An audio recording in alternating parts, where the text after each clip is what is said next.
Hey guys, welcome back to my channel. Today is a bit of a sad day. I wanted to open up to you guys about what's been going on and why I haven't been posting for the past few days. And the reason is because my dad passed away 5 days ago on a Sunday. And I wanted to tell you guys a little bit about my story with him and why it's so important for me to film this video. I'm sorry that I don't look very cheerful, and if you're not into this kind of stories about like maybe grief or losing someone, then you can check out. But for everyone that's here, I really thank you for listening to my story because, sorry guys, I'm nervous. My dad has become such a huge part of my identity. We were together every single day.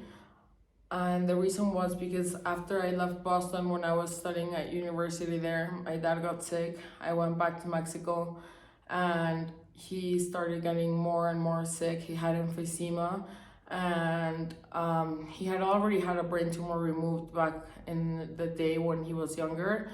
But he had really bad emphysema and it just kept on getting worse. It was from wearing like the oxygen mask for a few hours and then to like every day, and then he had to be in a wheelchair and could barely walk. He would get tired of talking. But my dad is my biggest inspiration. He was the kind of person that would push himself every day as hard as he could to give us a good face and to smile and to laugh, and just seeing how much he enjoyed his food was so like heartwarming to me. As my dad started getting sicker, I just subconsciously felt that I couldn't let him go and I wanted to go with him. So I obviously don't blame him for anything. He pretty much saved my life. But I started drinking a lot. It started in college when I realized that he was getting sick. And then, I mean, my dad has been my everything since I was little. And I'll show you guys a few pictures of our kind of relationship that we had. I have a million pictures more, but I won't like get you guys bored into that. But he started getting sick and I just couldn't handle the idea of my dad deteriorating and having a terminal illness that was eventually gonna kill him. And the idea of that just made me feel like I was gonna be completely lost in this world. Like I could not picture my life without my dad. And I was an alcoholic. I'm an alcoholic in a rehabilitated. I'm not sure if you're ever rehabilitated, but I quit drinking almost 2 years ago. I turned 2 years in January, and my dad took me to a lot of different treatment centers. I went in Florida, I went in Mexico, he sent me to Colombia, he sent me to different ones, one in Mississippi, at different treatment centers. I was at a house also in what is it called, in LA, where it was like a halfway house. And my dad was always there for me, as in like he would take me there and he would just like really try to save me with whatever means he had, like doing whatever he could. And when I would be at the treatment centers, my biggest fear is like, what if my dad dies and I'm not there to be with him, you know, like because I'm here stuck at a treatment center for months. You know, like sometimes I would spend 3 months, go out, drink again. He would put me back in there because he was so terrified that I was gonna die that he was like, let's see who gets tired first. Like you of drinking or me of like putting you back in rehab. So he was like, as soon as you drink again, you're gonna go back into rehab. And sometimes he would give me like a few shots of like, okay, you drank a little bit and this and that, but I'll give you a few weeks. And like if I didn't quit drinking for a little while, he would put me back into a treatment center because he was terrified that I was gonna die in the apartment. And like I did so many tricks and everything that I could because he had people follow me at some point, like a lady who was with me 24/7 and a nurse.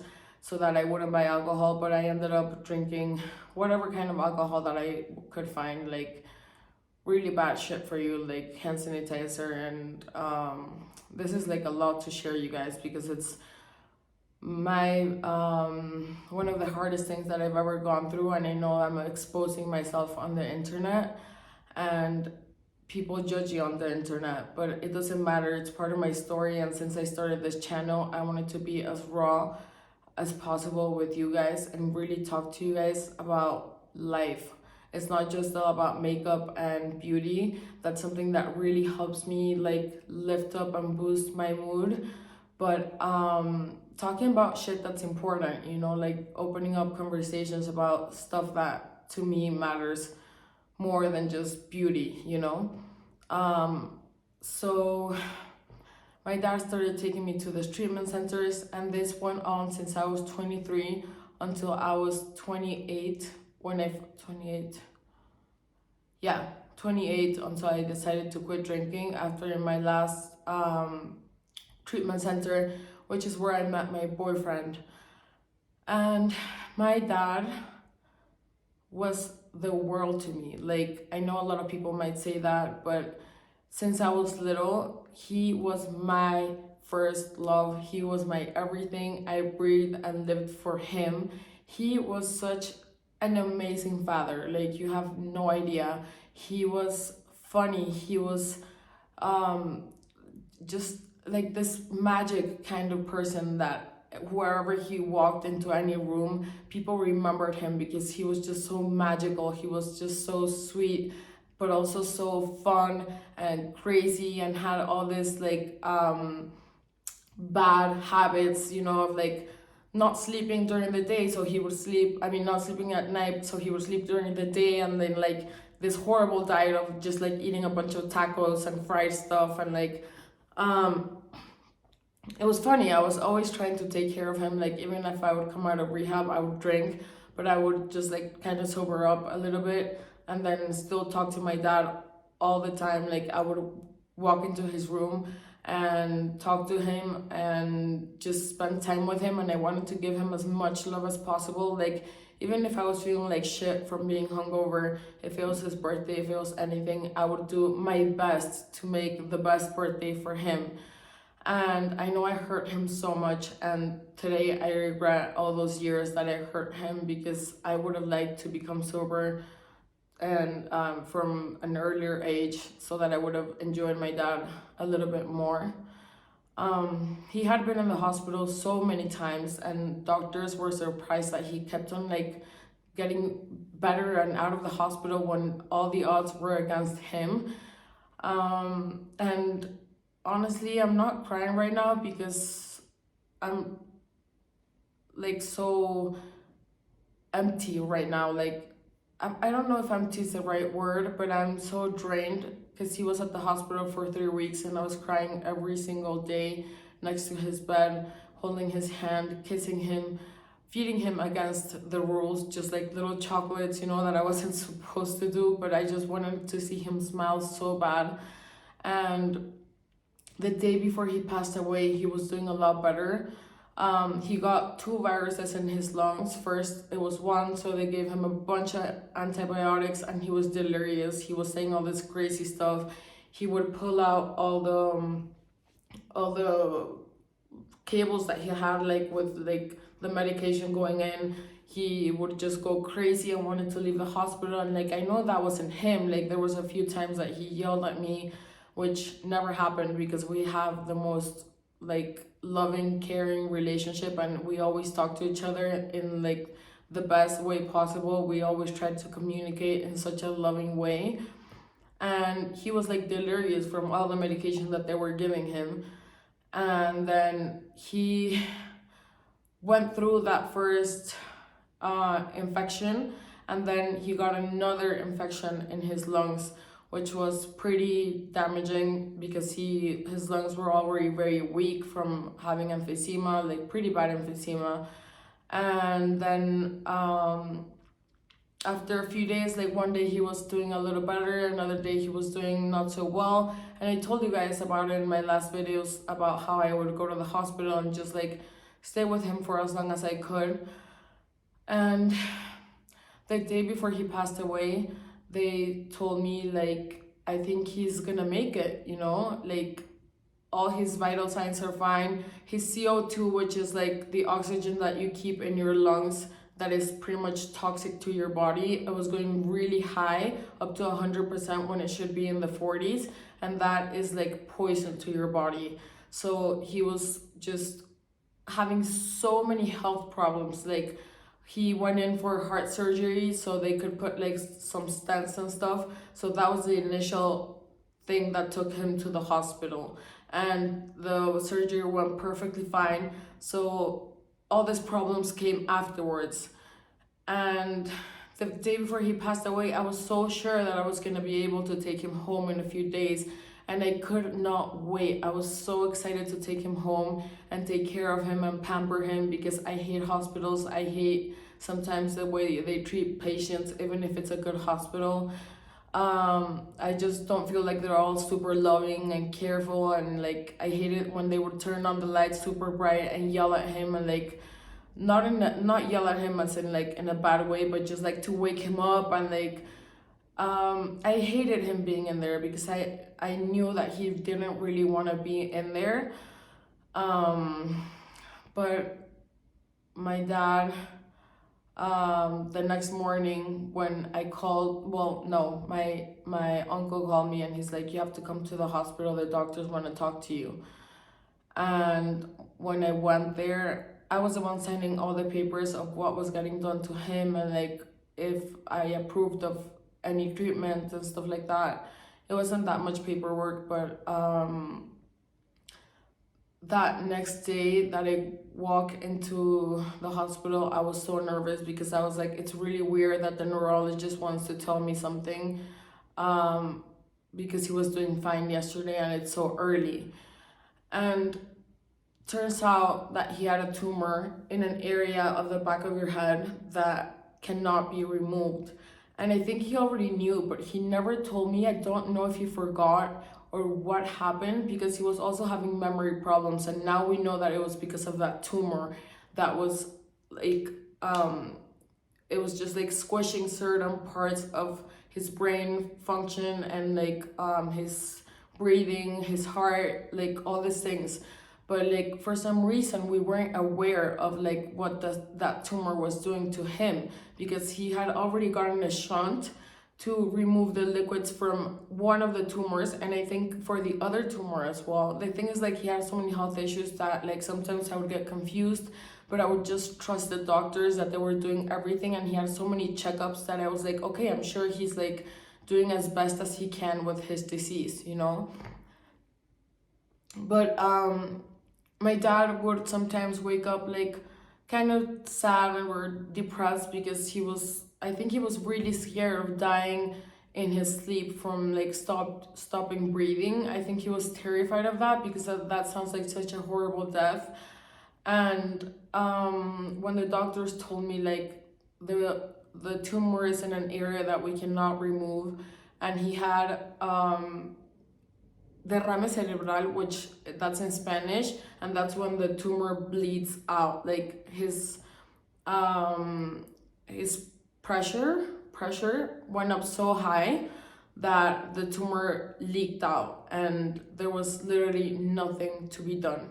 And that's when I got the news, that I was like so in shock, because I had seen him so well the day before, and they're like, yeah, the tumor leaked and he's just gonna stop slowly breathing, his heart is gonna start failing. And I was like, okay, so like I was terrified and I was in shock, but I was like, okay, so like how many days do we have? Is there a way of like somehow saving him? And they were like, no, if the tumor was over here where it could crack open your skull and like take it out, but this area in the back of your head, there is nothing to do. And I was like, okay, so how many days are we gonna have him here? And they were like, no, he will be gone in a couple of hours, in a few hours. And I was like, what? Like, my heart sank to the ground. I was crying uncontrollably. I was in shock. My biggest fear was always losing my dad. I felt like I could not do life without him. And I still feel somehow that way. Like, I am terrified of living without my dad because he was my biggest cheerleader, he was my mentor, he was my best friend. He was just like, he always believed in me and believed that I could get out of that addiction that I had. And he would be the kind of dad that would talk like so nicely about me, and that like I felt like my dad and I were a team. And then with my boyfriend as well, he became super super close, and we were like the three musketeers, like together for everything. So we would have dinner every day together and all of that. And when they told me like he only has a few hours, I was like, how many hours? And they were like, well, maybe 3 4. But they were like cuidados paliativos, which is in Spanish, and I'm not sure how you say it in English, which is like care when you're gonna die and there's nothing else to do. They inject you like a sedative that will slowly like slow your breathing, slow your heart rate, slow your brain until everything stops working. And I remember just like holding onto his bed and like holding him and just like crying like my eyes out, like my heart was in so much pain. And I was like, no, you can't leave me, you can't leave me. Like, oh my god, like it's unexplainable, like the pain that I was feeling. Like, I've been through a lot with my addiction, but this was the most painful situation that I've been in. Even though I struggled a lot, just losing him was like losing half of me, you know? And it was like, he was like my strength. He was such an intelligent man, so like powerful. And I'm not talking about money wise. He was just like a really strong, well-powered man who also had the sweetest heart. And I mean, everyone that met him and knows him was like, your dad was just like a freaking, just out of this world kind of guy. Um, he was an amazing businessman. He built a few business from the ground up, and he was really good at what he did. He studied economy, and he was a genius when it came to that. But I mean, after a while, he started having really bad memory problems, and we thought it was like the lack of oxygen. But now I realized that it was because of that tumor, which for some reason the doctors didn't tell us. Like, when he would get his checkups, I think they said it wasn't gonna grow too much so that it would be fine. But like from 1 week to the other, it grew like way more, and that's when it like exploded or leaked or whatever you call it. And when they injected him, sorry you guys, when they injected him with that sedative that will just, I know it sounds horrible, but that will just kill you slowly so that you don't suffer. Because they told me like, we can keep him like this, but even if he can't move or say anything because he's already like, his body's failing, he's gonna be in pain because of the tumor and the leakage, you know? So nobody wanted to keep him in pain because there was no way of saving him anyways. So I was like, okay, like put it on. And I was just like, I'm just gonna have a few hours left with him. And I kneeled down next to his bed, and I just kept on like holding his hand and going like this on his little forehead, just telling him um like just rest now, like it's your time to rest. And like, he's battled with his sickness for so long and has been so strong and has always shown the best face, but I knew he was exhausted, and he always had an idea that something good new would come out so that he could live a better life. But he was not a candidate for a transplant, and he also couldn't get some coils that you can get in your lungs to breathe better because the lungs were so damaged. But he was so sure that he was gonna find a cure. With the whole COVID thing, he thought like, well, maybe they'll find new technologies to like save people with lung damage. And those last like 4 hours when he was after he was injected and like we were all saying bye to him, I just held his little head. He was already sweating, his hands were very swollen, um, and we were literally just waiting there looking at the screen, seeing how the heart rate was going down, um, everything was going down, and then the breathing started going down, you know, from like 98%, 96, 97, 94, and then it just started going like 40, 30 something, and then it would go to like 11, then 7, then 12, and it was going like a little bit up and down, but then it was like just going to like 3%, and it was like, you know, in those hospitals that you see like the tick, tick, tick, and then it just finally just like the person is gone. My sister was like, get out of the room, like I don't want you to see him like this, like when he actually passes away. And I was like, no, I can't. Like I held on to his leg, to his face, to his everything. Like I made the mistake of telling him like, please don't leave me, like I can't live without you. And my sister was like, don't tell him that, you know, just tell him like it's time for him to rest. But I just couldn't control myself because I could not imagine my life without him. But then afterwards I was like, Daddy, you've been a warrior, you've like suffered so much, but you've been the best dad that I could have ever asked for. You have been my hero, and I will honor my dad for the rest of my life, and I will dedicate my life to him. And I want to show you guys a few pictures. This was the picture we used at his mass just recently. That was him. He was a fun, crazy guy, and I mean crazy in the best way possible. I have a picture of him and I was always, you can see the ring there, I'm sorry guys, but I was always a daddy's girl. It was like, he was the love of my life. I saw through his eyes, he was my biggest mentor, he was my biggest cheerleader.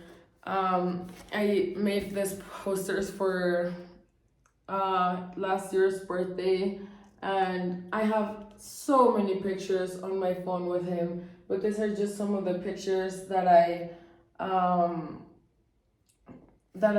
printed out for him. And as you can tell, he was already wearing his oxygen 24/7. We were at a wedding here, and just seeing him suffer so much because he couldn't really walk anymore, maybe a few steps, and then he would have to sit down and be in a certain position like this so that like all the weight wouldn't be on his lungs. But also like I put here like the working man, some lazy days too. Here I put because it's always your day. Oh, I think it was Father's Day. No, I think it was his birthday. And then this one was when I came into your life. As you can see, like the eyes of love that I looked at him with since I was little. And then that's what he looked like when he woke up and they took breakfast for him in his desk. And I mean, every facet of my dad's life is so special to me because he created the person that I am today. Honestly, I understand that my whole family created that, but I spent so much time with him and just really absorbed everything from him that, I mean, he was kind of a mess in some things, but he was an amazing businessman, an amazing dad. He was so giving, like incredibly giving. Like it didn't pain him to give. He loved seeing people happy when he gave gifts away. And it's not about the money. I'm just saying like he was really the life of the party, the light of my eyes. And this video turned out a lot better because I thought I was gonna be crying the whole time, and I just wanted it to be a happy video where I could get some closure by sharing this with you guys, because I was like, I'm not just gonna come back to YouTube and be like, hey guys, welcome back to my channel, like nothing happened, because I am very down. I do feel depressed. I wake up crying. I watch YouTube videos, I do other stuff, arranging things around the house. Well, my mom's doing that. My mom and my sister are here from Miami and they're helping me out. And I just feel his presence here, but I just wish so much that I could touch him and smell him again and kiss him and like hug him and just talk to him and hear his advice. And the reason why I don't think I'm crying in this video anymore is because I've been crying for the past almost 4 weeks. I cried at his mass, but not that much. I honestly expected to be destroyed and crying like a psycho at his mass. But I'm trying to remember him as the joyful person that he was, and I want to become that person as well, because there's so much of him in me now. And the biggest compliment that I can get, which some people might think is like an insult to me, is like, you're just like your dad. And that is the biggest compliment to me, because my dad was my hero forever. And yeah, I just needed to get this out because I want you guys to get to know me and know my story and know that we all go through really hard times, but we can share them, and sometimes the pain lessens when people understand you, and when you get to just share your story, not so that people feel pity for you, but so that people can relate to you.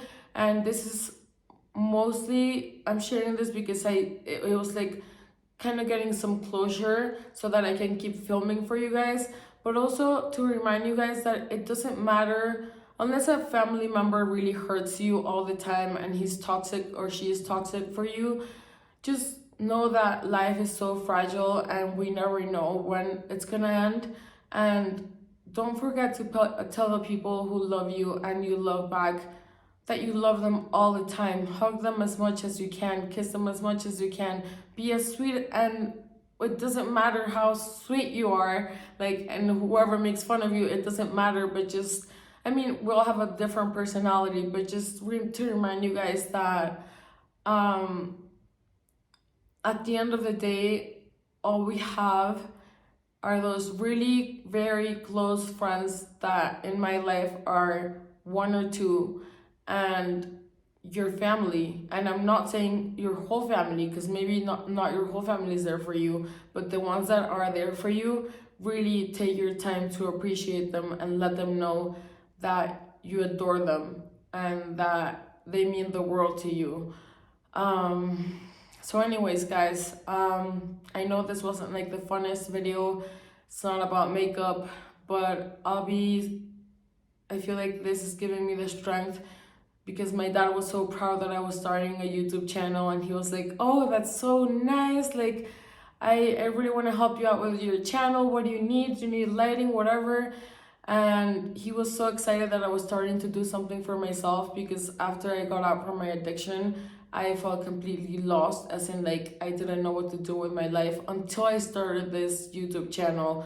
I was like, okay, I think I'm finding like the right path of something that really makes me happy and excited every morning. So I just wanted to come back to you guys and keep filming. And I think I've said that a million times, but I'm sorry, my brain is like scattered all over the place. But I hope you guys don't leave any mean comments, because this is something really close to my heart. And yeah, if you like my content, which will be about life, mostly beauty, but also life, and like I said, skincare, and just whatever comes to my mind that day. And yeah, I thank all of you guys for being here. It means the world to me when you guys subscribe, because that gives me the reassurance that I'm doing something right and that I can keep doing it. So if you guys can like my video or subscribe, comment, whatever you wish to do, I really will appreciate that. And for all of you guys that are already here, thank you for supporting me, and I'll see you guys in my next video, which will hopefully be tomorrow, and it will be a lot more lighthearted. Thank you for being here again. Take care.